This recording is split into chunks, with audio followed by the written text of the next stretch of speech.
bonsoir. Avant que la nuit referme ses rideaux, installez-vous dans votre fauteuil préféré, l'échine posée, la nuque libre, et laissez le jour se retirer comme un domestique discret. Baissez les lumières, ne gardez qu'une veilleuse douce, tirez les rideaux, réglez un léger souffle de ventilateur ou un murmure de pluie artificielle, juste ce qu'il faut pour effacer les derniers bruits de la maison.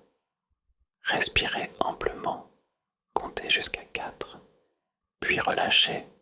Nous allons entrer dans une veillée à l'ancienne, où les mystères se dévoilent sans hâte, à la manière d'un roman policier classique, feuilleté sous les lambris. Ce soir, 3 silhouettes viendront à pas feutrés. Irien, né d'une forge et d'un serment, Léontine, la Spartiate au cœur plus vaste que la gloire, et Mélanien, le barde qui poursuivit un chant plus vrai que le silence. Les dieux que vous connaissez resteront à leur rang. Prométhée, Hermès, Apollon, mais c'est la tendresse des détails qui guidera nos pas. Un marteau qui bat la mesure, un coup de cygne sous la lune, une lyre qui refuse de se taire, si ces veillées vous plaisent, si ce ton vous accompagne jusqu'au sommeil. Laissez un j'aime discret. Abonnez-vous pour retrouver la chambre noire des histoires chaque semaine.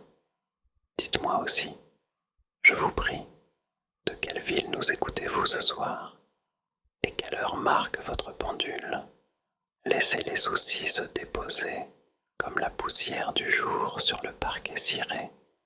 Nous allons commencer à voix basse et vous n'aurez plus qu'à fermer les yeux. Histoire 1. Irion et la flamme éternelle. Première partie. La naissance et l'enfance solitaire. Au pied des collines battues par le vent, dans une vallée où la fumée des forges se mêlait à l'odeur des pins, vivait une femme dont le nom n'a pas été effacé par les siècles, Caliste. On racontait qu'elle maniait le marteau avec plus d'élégance qu'un peintre son pinceau, et que son enclume chantait comme une cloche chaque fois que le fer, rougi à blanc, rencontrait sa main assurée. Les gens du village venaient parfois la voir travailler en silence, fascinés par ce mélange de force et de grâce. Elle n'était pas de ces beautés qui captent les regards par leurs atours. Elle avait au front la trace des flammes, sur les bras la poudre des étincelles, et dans les yeux cette lueur obstinée de ceux qui ne plient jamais devant le labeur. Un soir d'été, alors que la lune s'était teintée de rouge au-dessus de la mer Égée, un visiteur inattendu franchit le seuil de l'atelier. Ce n'était pas un marchand venu commander une épée, ni un seigneur exigeant des armures nouvelles. C'était Héphaïstos lui-même, le dieu boiteux, l'artisan des dieux, le grand rejeté de l'Olympe. On dit qu'il n'apporta ni or, ni gemmes, ni promesse de gloire. Il se contenta d'être là, dans l'ombre de la forge, comme un reflet plus sombre de Caliste. Les flammes s'élevèrent ce soir-là, plus haut qu'à l'ordinaire, et lorsque l'aube se leva, la vie avait choisi de s'incarner dans le ventre de la forgeronne. 9 mois plus tard, dans un silence presque solennel, naquit Irion. On ne l'entendit pas pleurer aussitôt. Ses yeux, ouverts avant même son premier cri, brillaient d'une rougeur semblable à la braise. À cet instant précis, les flammes du foyer bondirent comme pour saluer un frère revenu de l'ombre. Les sages-femmes, surprises et craintives, murmurèrent des mots qu'on n'ose répéter qu'à voix basse. Un enfant marqué par le divin n'est pas destiné à rester longtemps parmi nous. Pourtant, Caliste le serra contre elle, avec une tendresse farouche. Pour elle, Irion n'était pas un présage, mais un fils, un prolongement de sa propre flamme. Les années de son enfance furent marquées par l'étrangeté, tandis que les autres enfants couraient sur les places, jouant à lancer des pierres ou à imiter les soldats. Irion passait de longues heures devant le foyer, les yeux fixés sur la danse des flammes, comme s'il comprenait leur langage secret. À 5 ans déjà, il sut modeler le fer. À 7, il façonna une lame si nette que même les anciens du village en restèrent stupéfaits. Mais cette précocité, loin de lui valoir admiration, inspira la crainte. On commença à l'appeler le fils du Dieu sans trône, comme pour lui rappeler son sang différent, impur aux yeux des prêtres. Les enfants l'évitaient, craignant son regard immobile. Les anciens faisaient le signe de la croix antique en le voyant passer. Même les prêtres refusaient de le bénir. Il n'avait pas le droit de participer aux fêtes, encore moins d'approcher les sanctuaires. Il était comme une ombre parmi eux, toléré mais jamais accueilli. Caliste, pourtant, ne céda jamais au rejet. Le soir, lorsqu'elle lui apprenait à manier le marteau, elle lui répétait que le feu n'obéit pas à ceux qui ordonnent, mais à ceux qui savent écouter. Regarde, Irion, la flamme se nourrit d'attention plus que de commandement. Celui qui veut la contraindre l'éteint, mais celui qui l'écoute la voit grandir. Ces paroles, simples en apparence, allaient devenir pour l'enfant un viatique, un enseignement plus précieux que toutes les armures forgées sous ses mains. Les hivers passaient, et l'enfant devenait adolescent. Ses mains, déjà calleuses, savaient donner au métal une forme qu'aucun artisan du village n'aurait imaginée. Les seigneurs des cités voisines commençaient à entendre parler de ce jeune forgeron qui travaillait nuit et jour, produisant des armes étranges, luisantes, presque vivantes, mais à l'intérieur de lui, un feu plus ancien se réveillait, un appel qu'il ne savait nommer, car depuis quelque temps, la chaleur des foyers s'éteignait peu à peu à travers le monde. Les flammes, jadis généreuses, faiblissaient, les forêts semblaient frissonner, les hivers s'étiraient, et jusque dans son propre atelier, Irion sentait que le feu lui échappait. Il ignorait encore que son destin l'appelait à raviver ce que l'humanité avait perdu, la flamme éternelle, celle qu'un jour Prométhée avait arrachée aux dieux pour l'offrir aux hommes. Mais cette histoire-là, il allait la découvrir par lui-même, guidé non par la parole des prêtres ou les livres des savants, mais par les rêves étranges qu'il habitait et par le regard des dieux, posé en silence sur son chemin. Deuxième partie, la prophétie de Delphes. Les années avaient filé comme les étincelles d'un feu trop vite soufflé. Irion, désormais jeune homme à la stature droite, portait sur ses épaules la solitude des grands destins. Ses bras, durcis par le fer, savaient manier le marteau comme d'autres portent le glaive, mais dans ses yeux brillait une inquiétude sourde. Depuis quelque temps, il avait remarqué que la flamme de sa forge vacillait plus qu'à l'ordinaire. Les braises demandaient davantage de souffle. Le métal résistait plus longtemps à la chaleur, et la lueur rougeâtre qui emplissait jadis l'atelier semblait s'étioler. Ce phénomène ne touchait pas seulement son foyer.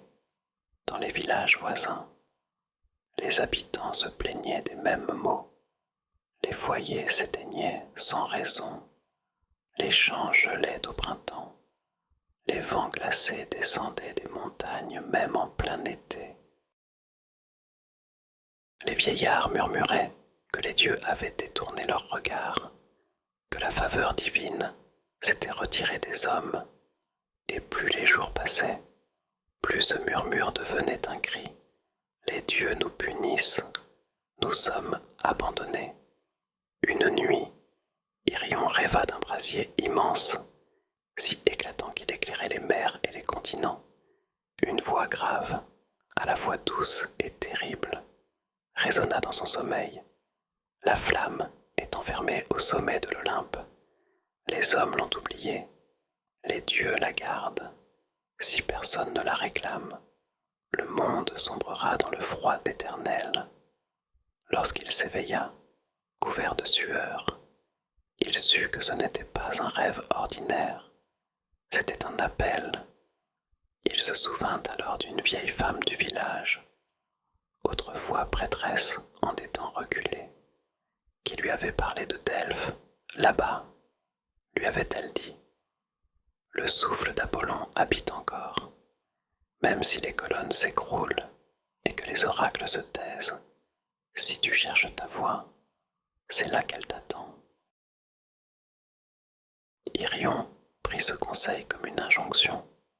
Il se mit en route, abandonnant pour la première fois la forge de sa mère, guidé seulement par la conviction que le mont sacré lui livrerait la vérité. Le voyage fut long, les sentiers étaient déserts, les temples abandonnés aux ronces.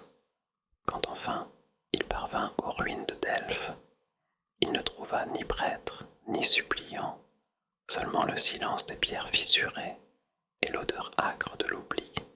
Pourtant, au cœur de ce silence, quelque chose respirait encore. Le sanctuaire, même déchu, portait en lui la mémoire des siècles. Irion descendit les marches effritées qui menaient à la crypte. Là, dans une salle obscure, assise sur un trône de pierre écroulée, il vit l'oracle, une femme voilée de violet, au visage blême comme la cendre, aux yeux opaques mais fulgurants. À peine avait-il posé le pied dans la salle qu'elle inspira comme si la flamme d'une lampe venait de lui être arrachée. Sans qu'il ait prononcé son nom, elle le murmura d'une voix sifflante. Irion. Il resta muet.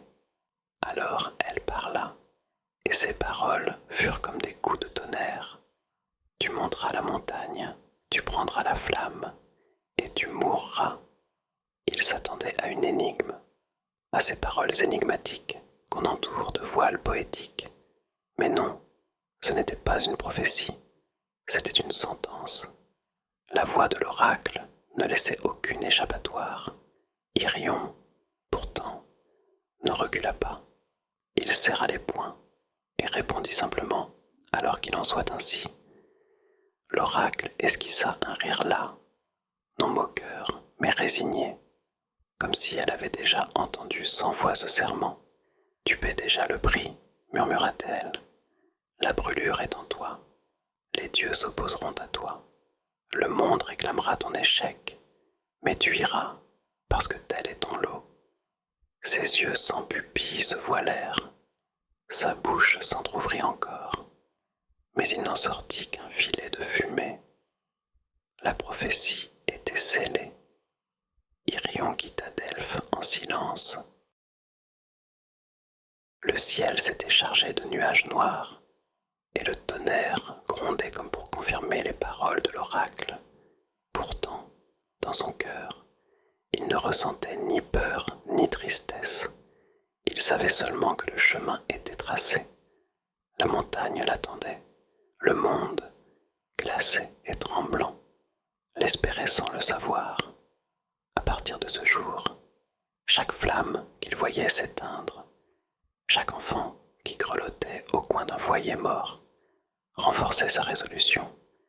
Il n'était pas né pour rester au bord de l'atelier. Il était né pour marcher vers l'impossible. Et dans la clarté glacée des nuits, les dieux eux-mêmes commençaient à tourner leur regard vers lui, car l'histoire d'Irion ne faisait que commencer. Troisième partie, la descente vers l'Hadès et la rencontre de Cerbère, lorsque la prophétie de Delphes résonna encore dans son esprit. Irion comprit qu'aucun détour ne lui serait permis avant d'espérer gravir les pentes de l'Olympe. Il lui faudrait affronter les ténèbres, car l'antique légende disait que la montagne sacrée reposait non pas seulement sur de la pierre, mais sur des âmes, et qu'à sa base se trouvait la porte des enfers, gardée par la plus ancienne des peurs, Cerbère, le chien à 3 têtes. Irion ne se laissa pas aller au désespoir.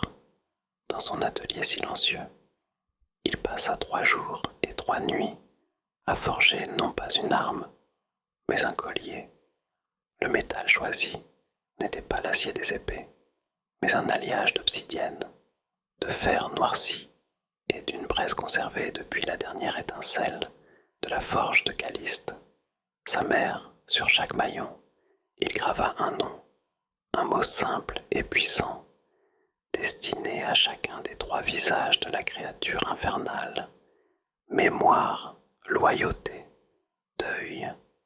Il savait que les monstres, tout comme les hommes, pouvaient être fléchis par le souvenir des liens qui les avaient façonnés. Lorsque le 4e jour se leva, il se mit en marche vers l'entrée de la caverne. Le vent qui s'en échappait n'avait pas l'odeur de la mort, mais celle des prières oubliées. Chaque pas le menait plus profondément, loin de la lumière, dans un silence ponctué seulement par le bruit de ses propres respirations. Les murs de pierre suintaient une lueur pâle, comme si des ossements enfouis diffusaient encore la mémoire de ceux qui avaient été engloutis.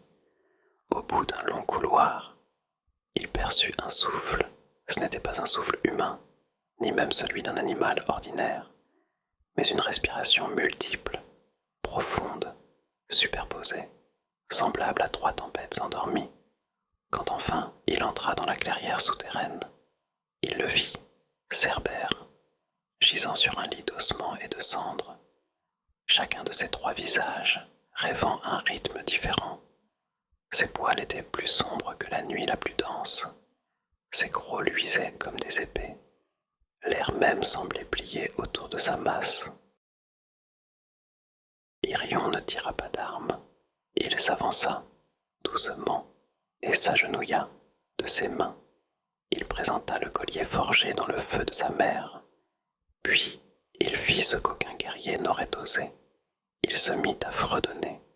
Ce chant, simple et ancien, était celui que Caliste lui avait chanté lorsqu'enfant il craignait les ombres, une berceuse sans faste, mais remplie d'une tendresse obstinée. La tête du milieu remua la première, un œil d'ambre s'ouvrit et brilla dans la pénombre. La seconde gronda, hésitant entre colère et curiosité. La troisième, plus lente, laissa échapper un soupir, comme une vieille plainte. Puis, toutes 3 se turent, attentives, écoutant le rythme doux, presque maternel, qui vibrait dans la poitrine du jeune homme. Irion profita de ce silence pour glisser le collier autour du cou gigantesque. Les maillons se refermèrent avec un bruit sourd, et aussitôt, le monstre inspira profondément. Une chaleur différente envahit la caverne. Cerbère baissa ses 3 têtes à la fois, non dans la soumission, mais dans une reconnaissance muette, et derrière lui, la porte scellée des enfers s'entr'ouvrit, non pas par la violence, mais par respect. En franchissant ce seuil, Irion sut qu'il venait de toucher la mort, comme le disaient les anciens récits. Mais au lieu d'y laisser son âme, il en rapportait un passage, car le gardien n'avait pas été vaincu, mais apaisé. Le chant d'une mère, plus fort que toutes les épées, avait ouvert le chemin lorsqu'il ressortit à la lumière. Son regard avait changé. Il savait désormais que le véritable combat n'était pas contre les créatures, mais contre l'indifférence et la peur. La montagne se dressait devant lui, immense, nu, sans sentier. Chaque pierre semblait vouloir le repousser, chaque rafale de vent l'effaçait, mais il avançait. Derrière lui, la gueule des enfers s'était refermée, et dans son cœur brûlait désormais une certitude nouvelle. Il avait franchi la première épreuve, et la mort elle-même avait incliné la tête. Quatrième partie, l'ascension, la flamme et l'héritage. La montagne de l'Olympe se dressait devant lui comme un rempart sans fin, nu et glacial, battu par des vents qui semblaient vouloir déraciner jusqu'au songe. Irion posa ses mains sur la roche, et la première ascension commença. Il n'y avait ni sentier, ni torche, seulement l'obstination de ses pas et le feu qui battait dans sa poitrine. Ses doigts saignaient au contact de la pierre tranchante. Ses muscles se crispaient, mais à chaque chute, il se relevait, car derrière lui restait le monde des hommes, tremblant et glacé, qui attendait sans le savoir son retour. Plus il montait, plus la montagne semblait vivante.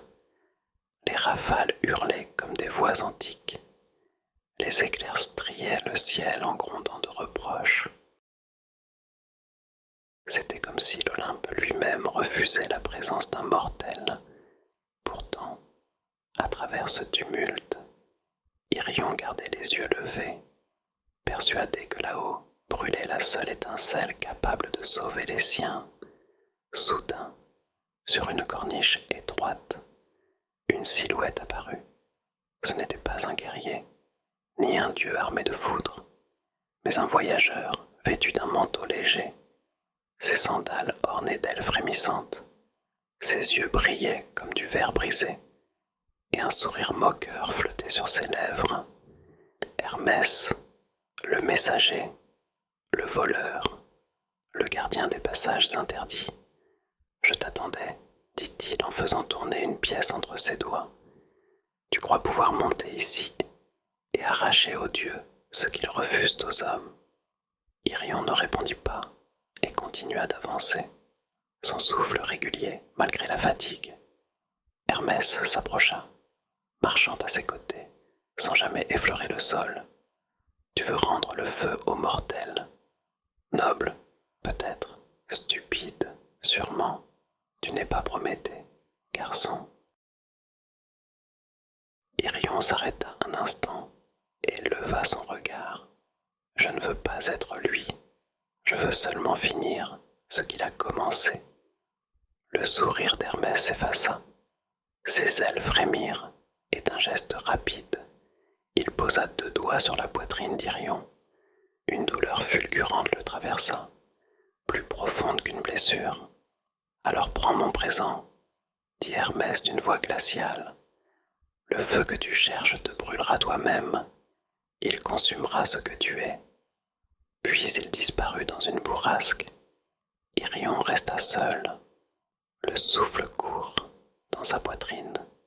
Quelque chose s'était mis à battre plus fort, une chaleur étouffante mêlée de glace.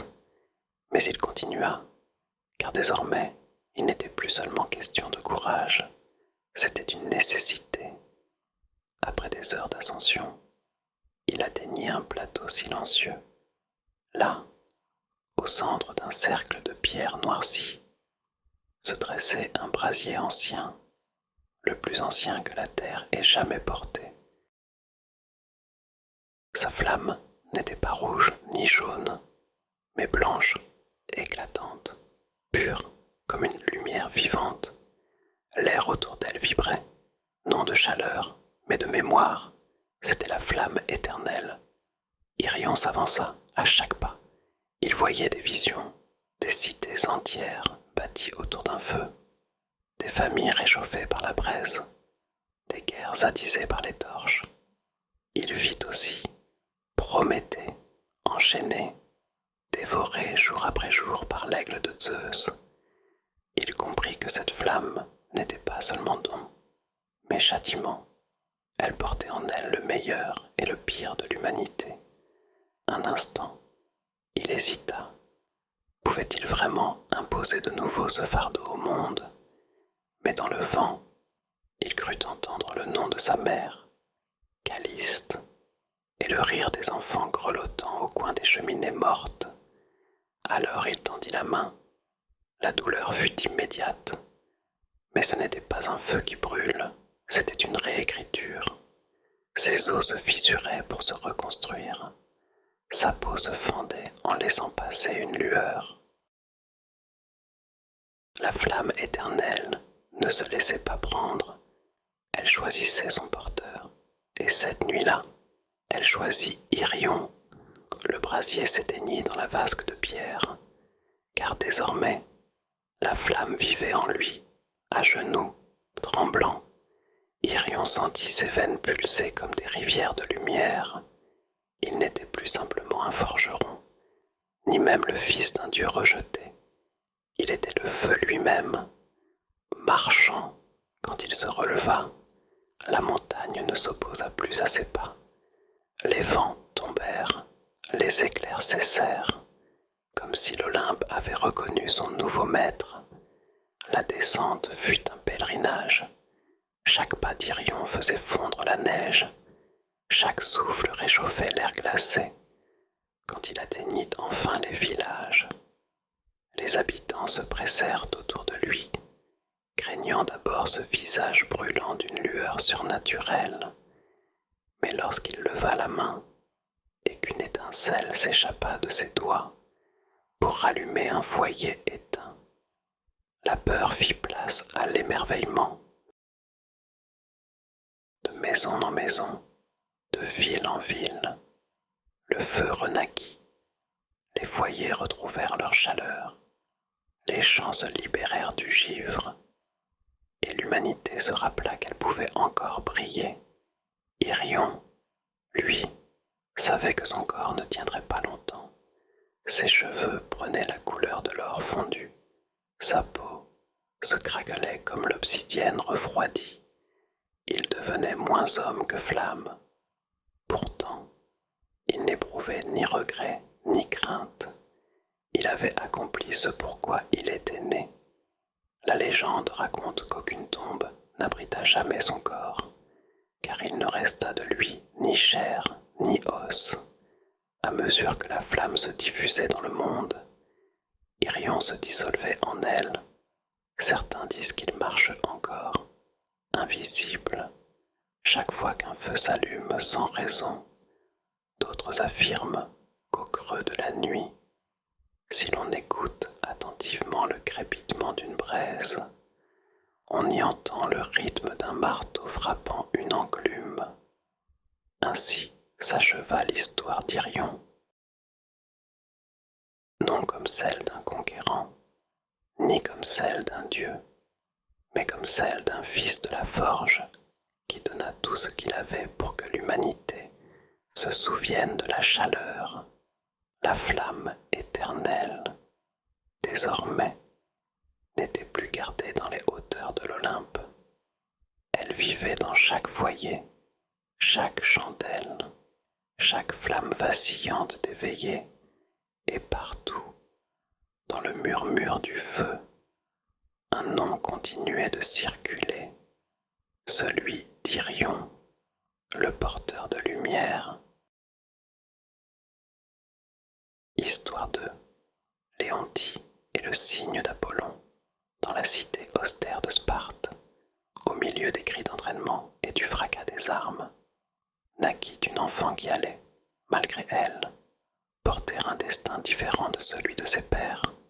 Elle s'appelait Léontie, fille du commandant Adrastos. Elle vint au monde lors d'une nuit marquée par une éclipse rougeoyante, et les sages-femmes, superstitieuses, échangèrent des regards troublés. Les augures avaient parlé de signes, de présages de guerre et de gloire. L'enfant ouvrit les yeux sans pleurer, fixant le monde d'un regard calme, comme si elle savait déjà que le tumulte serait son lot et qu'il lui faudrait apprendre à y survivre. Léontie grandit au milieu des rigueurs spartiates. Très tôt, on lui enseigna à porter le bouclier, à dompter son corps, à obéir aux ordres de la cité. Elle surpassa ses frères dans l'arène du gymnase, terrassa ses camarades au combat simulé et s'imposa comme une force tranquille. Dans les assemblées, on murmurait qu'elle n'était pas seulement la fille d'Adrastos, mais un esprit forgé dans le métal même des lois de Sparte. Pourtant, sous cette apparence d'airain, se cachait une sensibilité que nul ne devinait, car une fois le casque ôté et l'armure déposée, Léontie, au lieu de s'enivrer de gloire, préférait lever les yeux vers le ciel étoilé. Elle trouvait dans les constellations une paix que ni les cris des hoplites, ni les victoires répétées ne pouvaient lui donner. Ses compagnes de combat parlaient d'exploits et de conquêtes. Elle, en silence, cherchait la douceur dans les étoiles et le reflet changeant de la lune sur les collines. Sa solitude, choisie mais discrète, nourrissait en elle un désir confus, celui d'un monde plus vaste que les champs de bataille. C'est lors d'une de ces nuits, où elle avait fui la rigueur des baraquements pour marcher seule vers les falaises du fleuve Eurota, qu'elle fit une rencontre qui devait changer le cours de sa vie. La lune, ronde et claire, baignait la vallée d'une lumière argentée. Le vent portait une fraîcheur douce, et le silence n'était troublé que par le clapotis des eaux sur les pierres. Léontie, accoutumée à ces escapades nocturnes, avançait sans bruit, ses sandales effleurant à peine l'herbe humide. Au détour d'un bosquet, elle aperçut un petit lac, une nappe d'eau si immobile qu'elle ressemblait à un miroir oublié. Et là, glissant sans un bruit sur la surface, apparut un cygne. Son plumage luisait comme s'il avait été tissé de fils de lune. Ses ailes se pliaient avec une grâce qui ne pouvait appartenir au simple règne animal.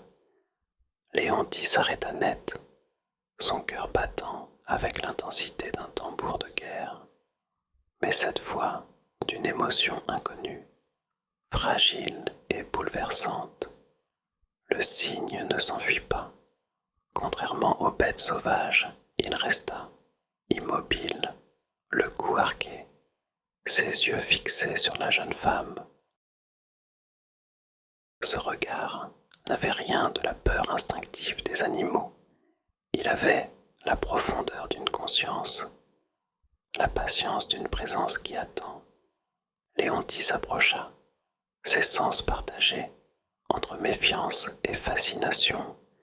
Chaque pas semblait allonger la distance autant que la réduire, quand enfin elle se trouva au bord de l'eau. Le cygne s'avança à son tour, glissant sur le lac sans troubler la surface. Léontie, qui avait vu des hommes tomber sous ses coups, qui avait entendu des cris d'agonie et senti le poids du sang sur ses mains, se découvrit tremblante devant ce silence. Elle tendit la main, hésitante. Le cygne inclina doucement la tête, et ses plumes effleurèrent ses doigts.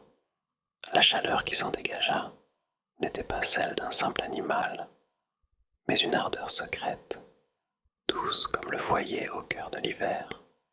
À cet instant, elle comprit, sans mots, que sa vie venait de se scinder. Il y aurait avant ce regard, et après. Elle ne le sut pas encore, mais cette rencontre, née de la lune et du silence, allait déchirer peu à peu l'armure de la Spartiate pour révéler la femme cachée. À partir de cette nuit étrange, Léontie ne connut plus de repos semblable à celui d'avant. Elle s'endormait rarement, et lorsque le sommeil l'emportait enfin, ses rêves étaient peuplés d'ailes blanches, d'eau calme et d'un regard qui n'avait rien d'animal. Les jours, elle s'exerçait encore, son corps obéissant sans faille aux ordres de Sparte. mais son esprit s'échappait, s'envolait vers ce lac secret où une présence l'attendait.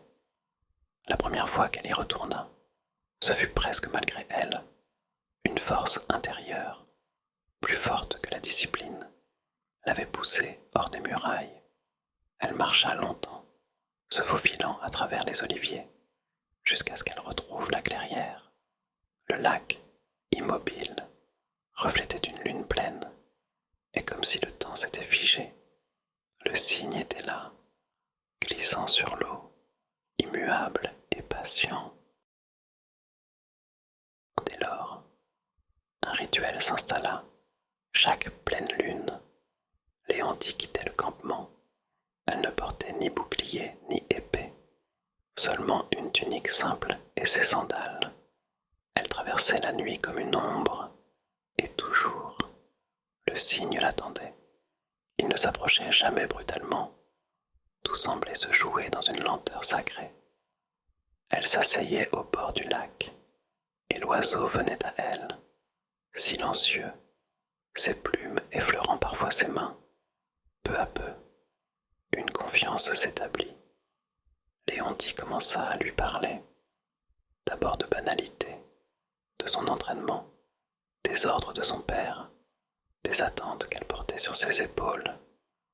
Mais à mesure que les mois s'écoulaient, ses paroles se firent plus intimes. Elle lui confia ses doutes, son sentiment d'étrangeté face à cette cité qui prônait la force et ignorait la tendresse. Elle parlait comme on parle à un confident, certaine d'être entendue, même sans réponse. Le cygne, lui, demeurait silencieux. Pourtant, son silence n'était pas vide. Il écoutait, elle en était sûre, quand elle posait sa main sur son plumage. Une chaleur douce la parcourait, et elle sentait que son trouble était apaisé. L'animal ne fuyait jamais, ne s'irritait pas, ne brisait pas cette complicité fragile. Au contraire, il semblait se rapprocher à chaque lune, jusqu'à rester longuement contre elle, immobile, comme s'il partageait sa solitude, un soir d'automne, alors que le vent apportait l'odeur des feuilles mortes. Léontine osa chanter. Sa voix, grave et claire, s'éleva doucement, un chant ancien qu'elle avait entendu de la bouche des femmes âgées près du foyer. Le cygne inclina la tête, puis ferma les yeux, comme s'il buvait chaque note, et Léontine, pour la première fois, sentit qu'elle ne chantait pas pour elle-même, mais pour lui. Quand le dernier son se perdit dans la nuit, elle remarqua une larme silencieuse qui avait roulé sur sa propre joue. Ainsi naquit un amour muet, un lien tissé sans parole. Léontine, qui avait toujours vécu dans la rudesse et le fracas, découvrait dans cette relation une douceur inconnue. Elle préparait parfois de petites offrandes, des figues, des morceaux de lin, des figurines sculptées dans l'olivier. Le cygne ne les prenait jamais, mais elle les déposait au bord de l'eau, et cela suffisait. Les saisons passèrent, le cycle des pleines lunes rythmait leur histoire secrète. Elle ne cherchait plus à comprendre, elle acceptait la magie inexplicable de ces rencontres, le monde extérieur, les combats, les ordres, les discours de Sparte, lui paraissaient soudain lointains, presque étrangers. Elle avait trouvé un refuge, un lieu où son cœur pouvait battre autrement, sans carapace, sans devoir. Peu à peu, ses compagnes remarquèrent un changement.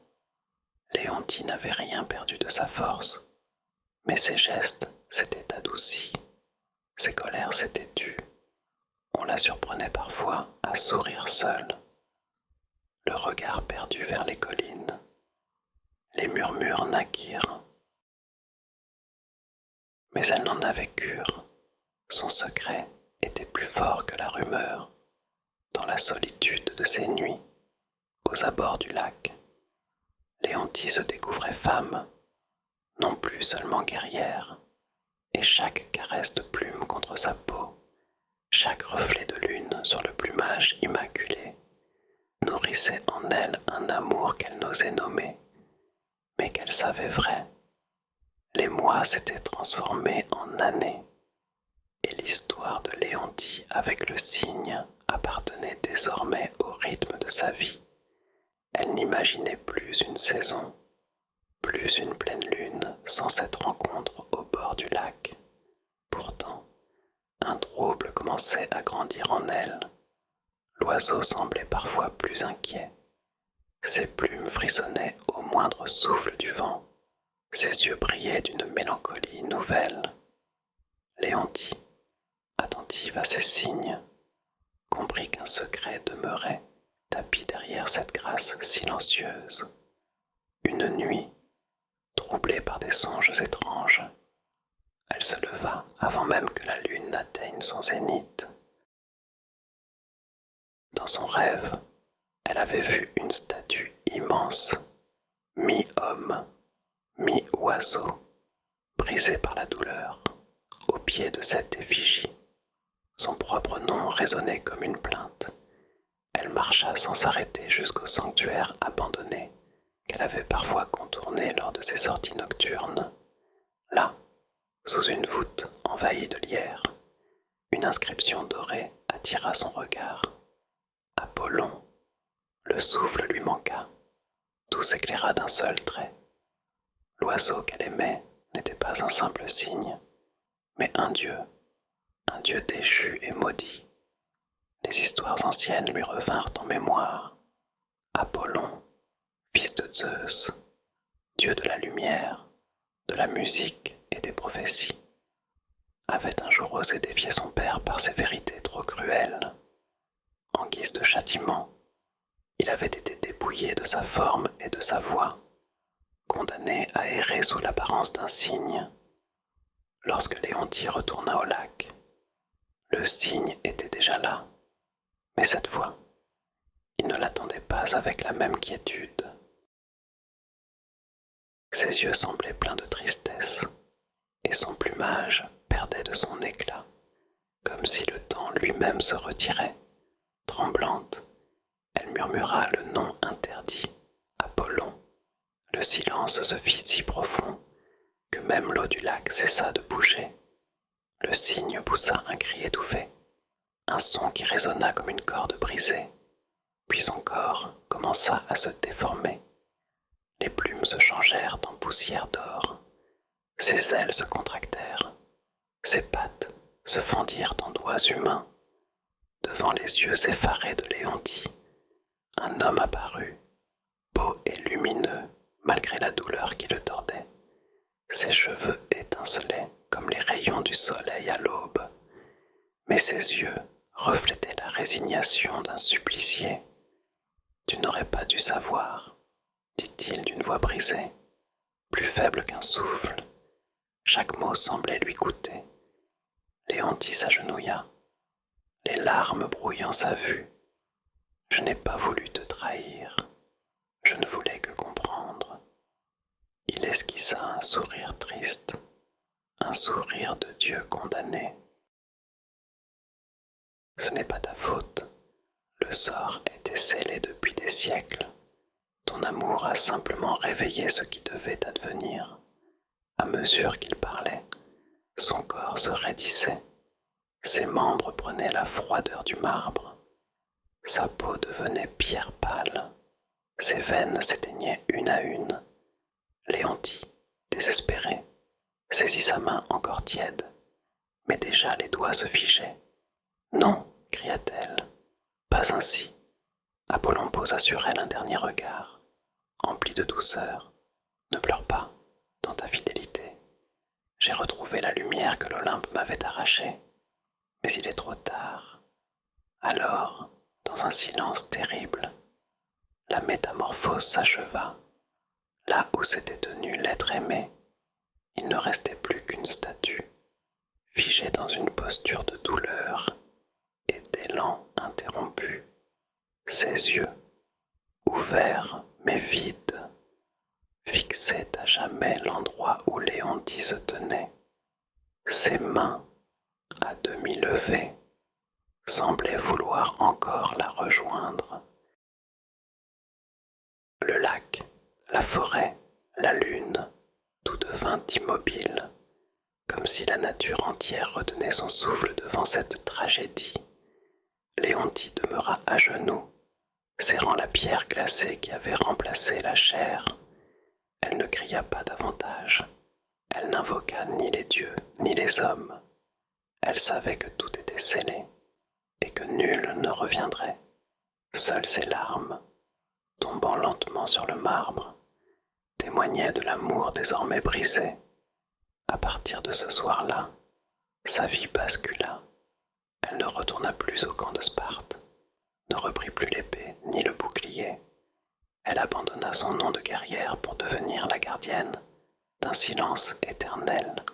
Auprès de la statue d'Apollon, elle demeura, nuit après nuit, lune après lune, fidèle à ce qui avait été, fidèle à ce qui ne pouvait plus être. À partir du soir où Apollon se pétrifia sous ses yeux, Léontine ne connut plus la vie qu'elle avait jadis menée. Sparte pouvait l'appeler, son père pouvait ordonner son retour, les champs de bataille pouvaient résonner de clameurs, rien ne l'aurait arrachée à la clairière du lac. Elle laissa tomber son armure, qu'elle abandonna sur les marches du sanctuaire envahi de lierre. Elle rangea son glaive, comme on referme un livre qu'on ne rouvrira jamais.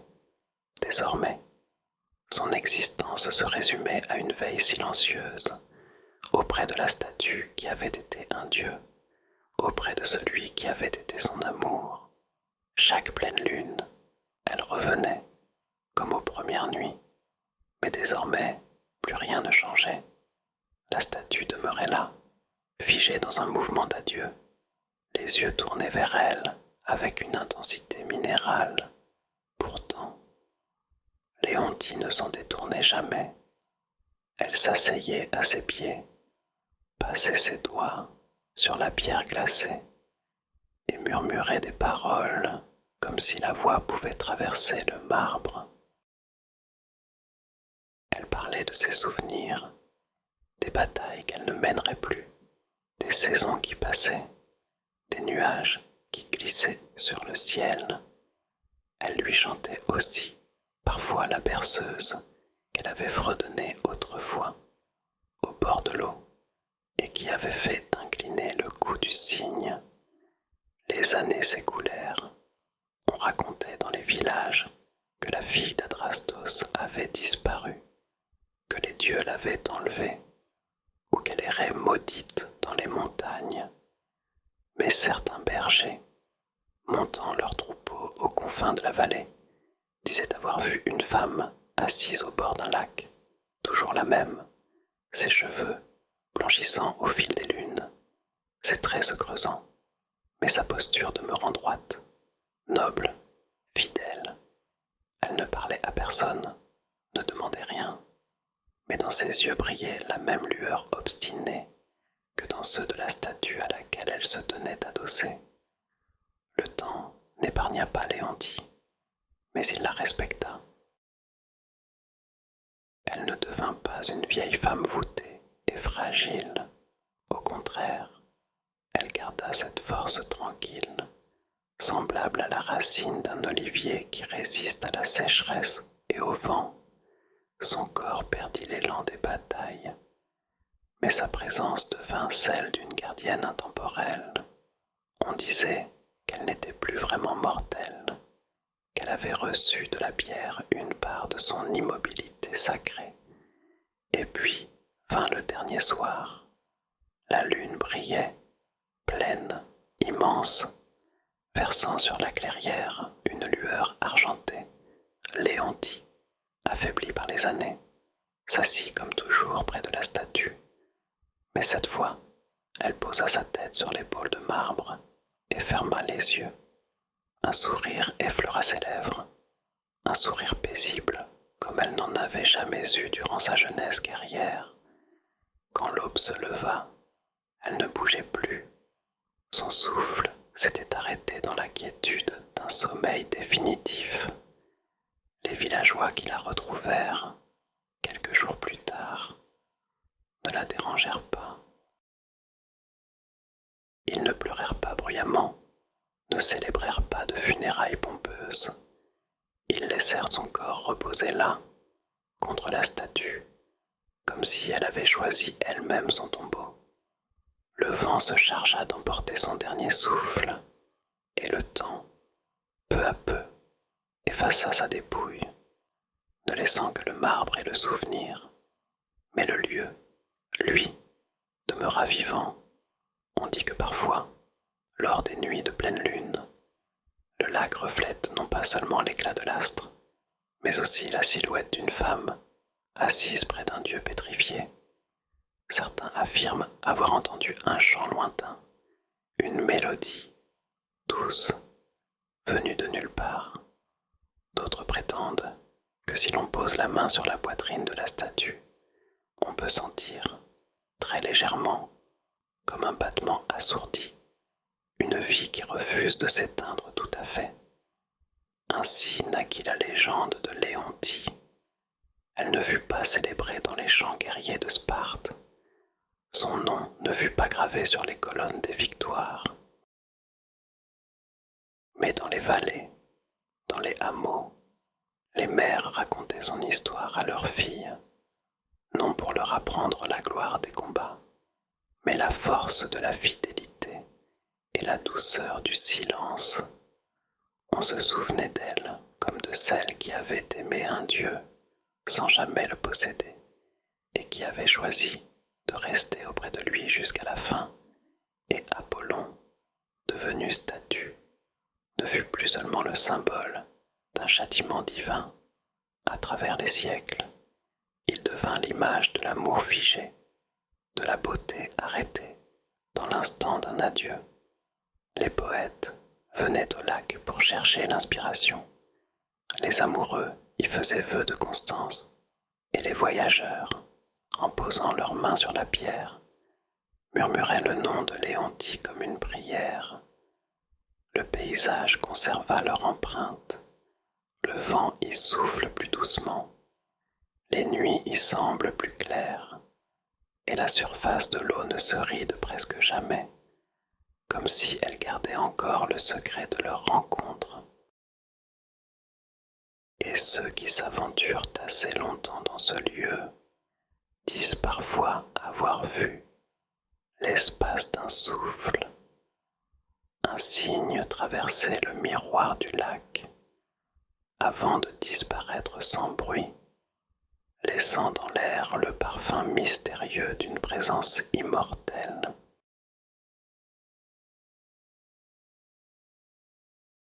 Histoire 3. Mélanian et la chanson interdite. On dit qu'il existe des hommes dont la naissance est déjà un murmure de musique. Mélanion fut de cela. Sa mère l'avait mis au monde par une nuit d'orage, au pied d'un grand saule battu par le vent, tandis que la pluie frappait les branches et que le tonnerre faisait trembler la terre. L'enfant ne cria pas comme les autres nouveau-nés. Il ne versa pas une larme. Ses lèvres s'entr'ouvrirent seulement pour laisser échapper un son étrange, un fredonnement léger, presque une note. La sage-femme se signa, persuadée qu'il était né avec un souffle divin. L'enfance de Mélanian fut marquée par une sensibilité hors du commun.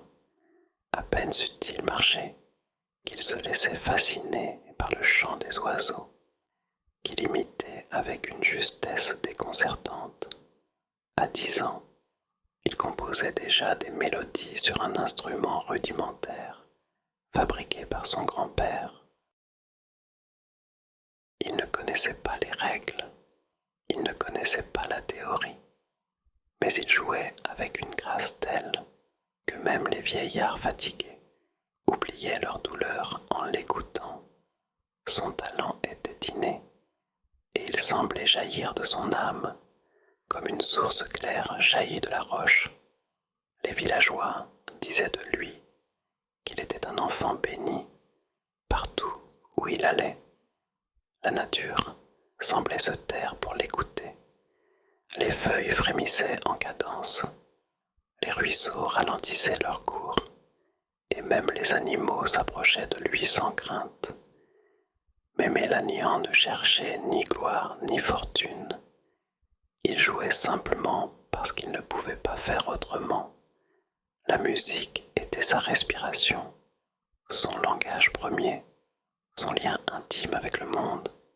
Un soir d'été, alors qu'il chantait seul au bord d'une rivière, l'air changea, le vent se fit plus doux, le silence plus dense. De l'autre rive, 9 silhouettes apparurent, drapées de lumière, avançant avec la légèreté de songe. C'étaient les muses. Elles étaient les gardiennes de la mémoire, de la poésie, de la danse, de l'épopée. Elles avaient entendu sa voix, et elles étaient venues le chercher. Mélanian, saisi d'effroi et d'émerveillement, se mit à genoux, mais les muses ne réclamaient pas d'hommage. L'une d'elles, Calliope, s'approcha et posa sa main sur son front. « Tu es un élu, dit-elle. La musique n'est pas seulement un don pour toi, tu es une coupe, et ce qui coule en toi appartient au monde. » Dès ce soir, son destin bascula. Les muses l'emmenèrent dans leur retraite secrète, au sommet des collines, dans les clairières cachées, dans les grottes où résonnaient encore les chants des anciens dieux.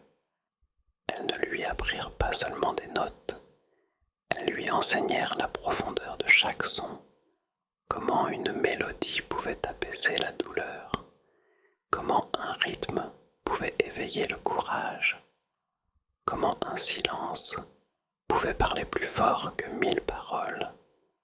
Les années passèrent.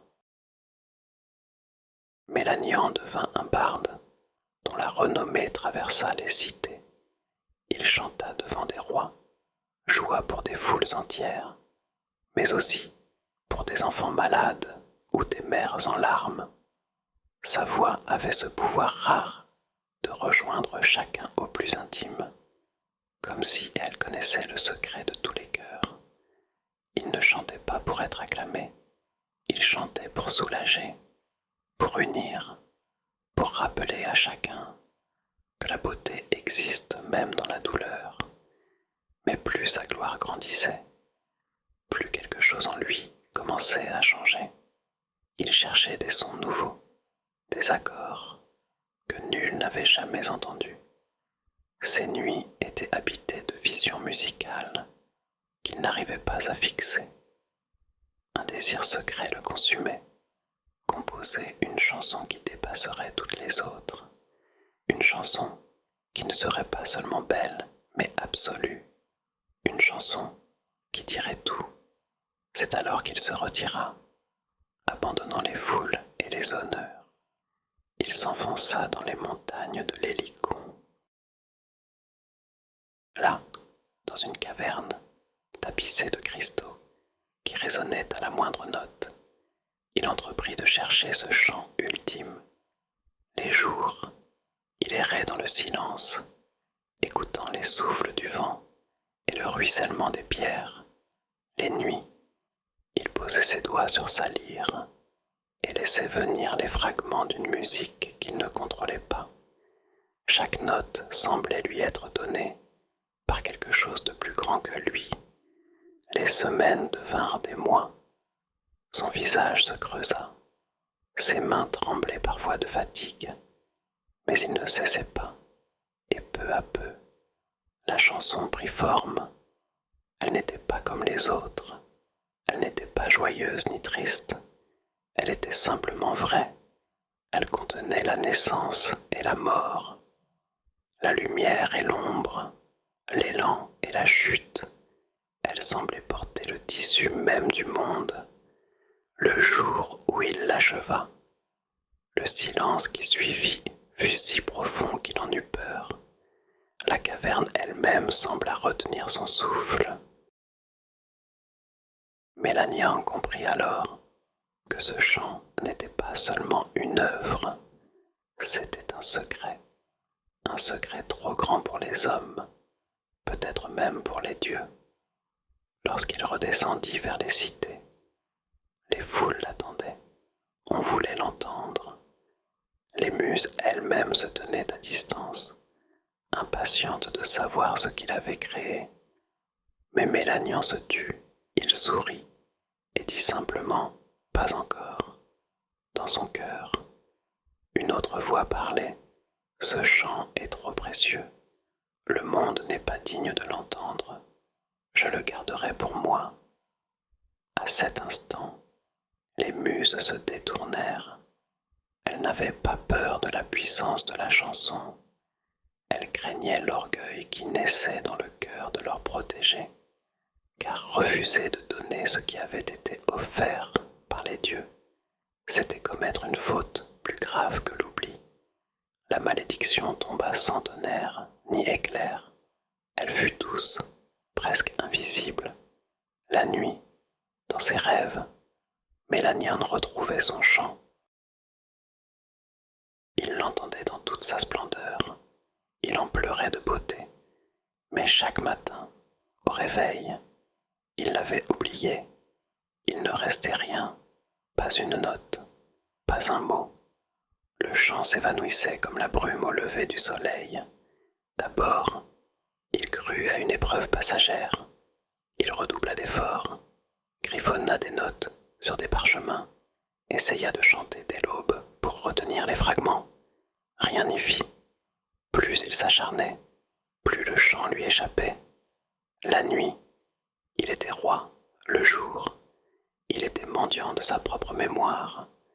La douleur devint obsession. Il cessa de jouer pour les autres. Il ne chanta plus dans les places publiques, ne répondit plus aux invitations. Ses amis le quittèrent, les foules l'oublièrent. On disait qu'il était tombé malade, d'autres qu'il avait perdu la raison.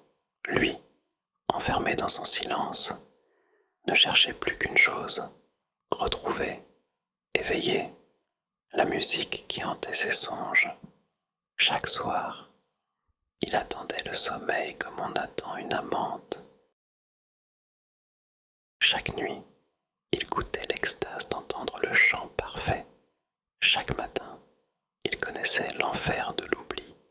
Peu à peu, son corps s'affaiblit, ses yeux devinrent cernés, ses gestes erratiques, mais il refusait d'abandonner.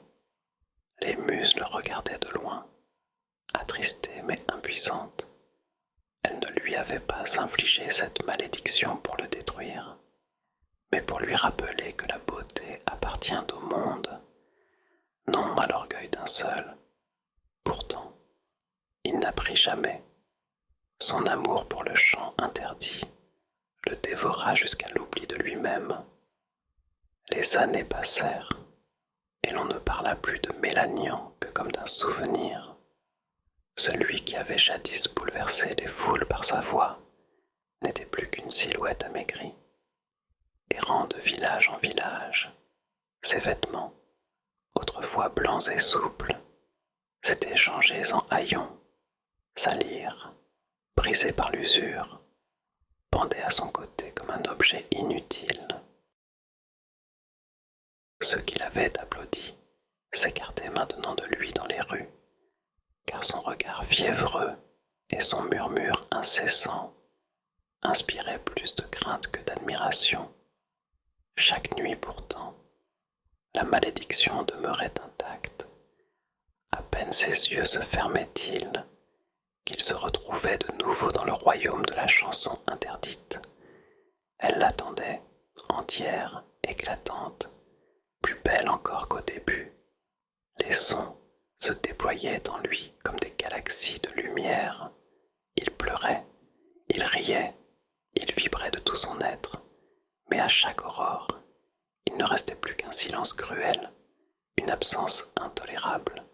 Ce supplice répété le vidait peu à peu de toute substance pour tenter de la retenir. Il inventa 1000 stratagèmes. Il engagea des scribes pour noter ses chants en pleine nuit, mais dès qu'il s'éveillait, Ses doigts tremblaient et les mots se brouillaient.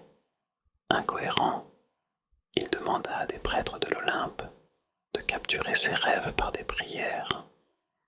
Mais les dieux restaient muets. Alors il tenta de chanter dans son sommeil, espérant qu'un témoin entendrait au moins un fragment. On dit que parfois, au cœur de la nuit, on pouvait passer près de lui et percevoir, dans un souffle à peine audible, quelques notes d'une beauté si pure que le cœur en restait suspendu. Mais ces notes s'évaporaient aussitôt, comme si le monde lui-même refusait de les retenir. Les gens commencèrent à le craindre. Les enfants se cachaient à son approche. Les adultes le prenaient pour un fou dangereux. Il leur demandait sans cesse: « As-tu entendu? As-tu rêvé cette musique? Dis-moi qu'elle vit ailleurs que dans ma nuit. » Mais personne ne pouvait l'aider. Alors, il se mit à parler aux pierres, aux arbres, aux nuages. Il chantait à des ombres, implorait le vent, poursuivait des silhouettes imaginaires dans les ruelles. Son errance devint une légende vivante. On l'appelait le barde perdu. Certains disaient qu'il avait offensé les dieux, d'autres qu'il gardait en lui un trésor trop dangereux pour être révélé. Les muses, elles, se tenaient à distance. Elles ne le maudissaient plus, elles ne le bénissaient plus. Elles l'observaient avec tristesse, comme on regarde un vase fêlé qui avait contenu l'eau la plus pure. Et pourtant, malgré la folie, une dignité subsistait, même dans ses pires moments. Mélanian ne cessa jamais de croire à la musique. Il continuait d'écouter, comme si le monde entier n'était qu'une partition invisible dont il fallait déchiffrer les silences, dans le souffle du vent sur les collines, dans le cri d'un corbeau, dans le ressac de la mer. Il cherchait la trace de son chant, mais il ne trouvait qu'un écho brisé. Un soir d'hiver, épuisé, il arriva au sommet d'une falaise, surplombant la mer Égée. Le ciel était clair, constellé d'étoiles, et l'air portait le parfum du sel et de la nuit. Trop fatigué pour continuer, il s'allongea contre une pierre, la lyre inutile posée à ses côtés. Le sommeil vint rapidement, comme une caresse, et cette fois, le rêve fut différent. La chanson interdite résonna en lui, non plus comme un tourment, mais comme une délivrance. Elle ne se contenta pas de l'envelopper, elle l'accueillit. Chaque note devint un chemin, chaque accord une étoile, chaque silence un apaisement. Il comprit soudain que la chanson n'avait jamais été à lui, ni même pour lui. Elle était le monde, elle était la respiration de l'univers, et lui n'en avait été qu'un témoin passager. Dans ce rêve, il cessa de lutter. Il ne tenta plus de retenir les sons, de les graver dans sa mémoire, de les posséder. Il les laissa couler à travers lui, comme une rivière que nul ne peut enfermer. Pour la première fois, il sentit la paix, son corps, étendu sur la falaise, cessa de trembler, son visage, marqué par les années d'obsession, s'adoucit. Au matin, les pêcheurs qui passèrent par là trouvèrent son corps immobile, ses mains jointes sur sa poitrine, comme s'il berçait encore une lyre invisible. Il n'y eut ni funérailles somptueuses, ni chants officiels. Quelques villageois l'enterrèrent sous un olivier solitaire, là où la brise jouait doucement dans les branches. Mais très vite, des rumeurs commencèrent à circuler. Des voyageurs affirmaient qu'en passant près de cette tombe, on entendait parfois un souffle de musique, une note pure portée par le vent. Les bergers racontaient que, la nuit, les étoiles semblaient briller davantage au-dessus de l'arbre, Ainsi naquit la légende de Mélanian. On dit que son chant, jamais écrit, jamais entendu en plein jour, ne disparut pas avec lui. Il se fondit dans le monde. On l'entend, dit-on, dans les silences entre deux vagues, dans le premier cri d'un nouveau-né, dans les larmes silencieuses des veuves, dans les rires des enfants au bord des fontaines. La chanson interdite n'était plus interdite, elle était devenue éternelle, dispersée en 1000 fragments invisibles, accessible à ceux qui savent écouter autrement qu'avec leurs oreilles. Les poètes vinrent souvent au pied de l'olivier. Certains repartirent en larmes, d'autres en silence, mais tous juraient d'avoir perçu quelque chose. Non une mélodie complète, mais un éclat, un souffle, assez pour enflammer leur propre inspiration. Et toujours, ils murmuraient le même nom, Mélanian, non pas comme celui d'un fou, mais comme celui d'un passeur, d'un homme qui avait sacrifié sa raison pour qu'un morceau de l'infini entre dans le monde des mortels. Avec le temps, sa figure devint celle d'un mythe, non pas l'image d'un héros triomphant, mais celle d'un homme fragile, consumé par l'orgueil, puis sauvé par l'abandon.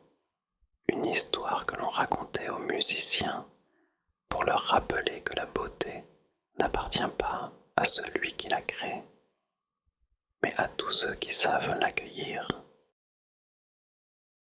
Et peut-être, si un soir vous marchez seul sous un ciel d'été, si vous vous arrêtez au bord d'une mer calme, si vous tendez l'oreille dans le silence d'un bois endormi, il se pourrait que vous perceviez une note qui ne vient de nulle part, une vibration si pure qu'elle semble traverser les âges.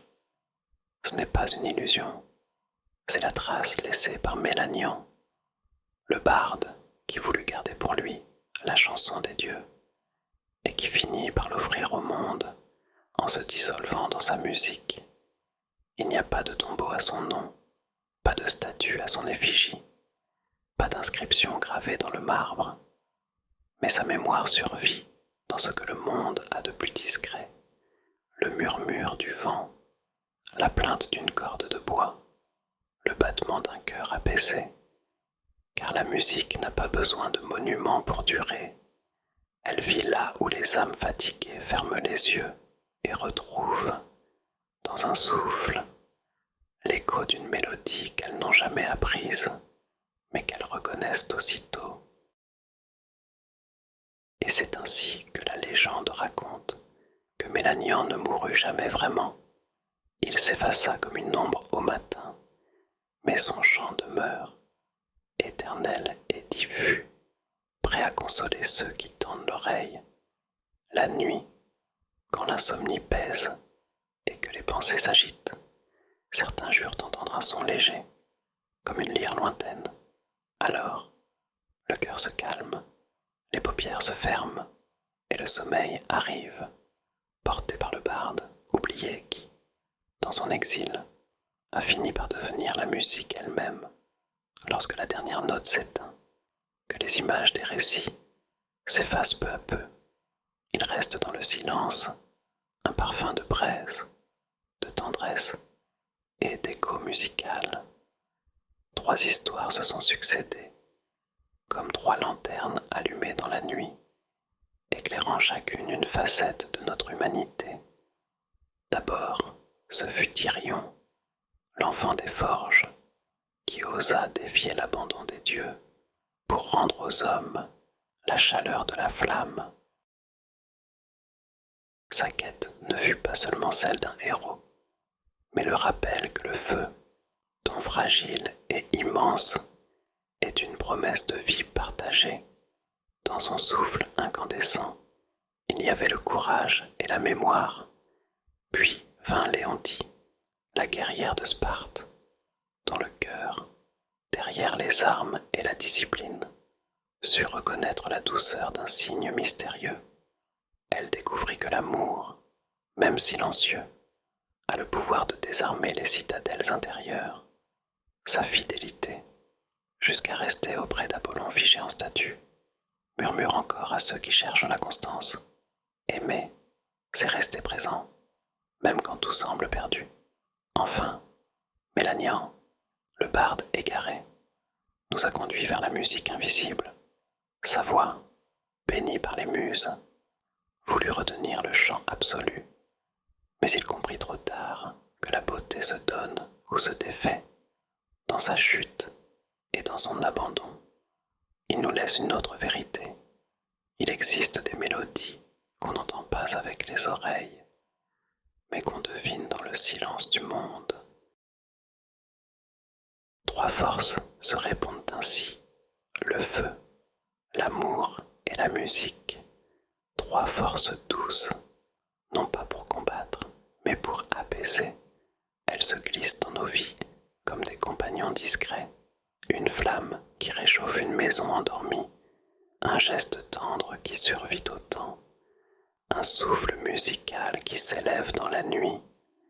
Elle nous rappelle que la grandeur ne se trouve pas toujours dans le tumulte des batailles, mais dans l'attention silencieuse, la persévérance, l'écoute intérieure. Alors, maintenant que ces voix anciennes se taisent, laissez votre esprit s'abandonner, fermez doucement les yeux, sentez votre respiration s'allonger comme une mer paisible, laissez Irion, Léontie et Mélanien s'éloigner dans vos songes, non comme des héros lointains, mais comme des compagnons intimes qui veillent encore au bord de votre sommeil.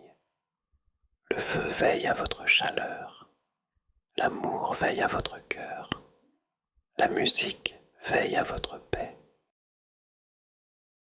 Et dans cette trinité apaisante, vous pouvez vous endormir sans crainte.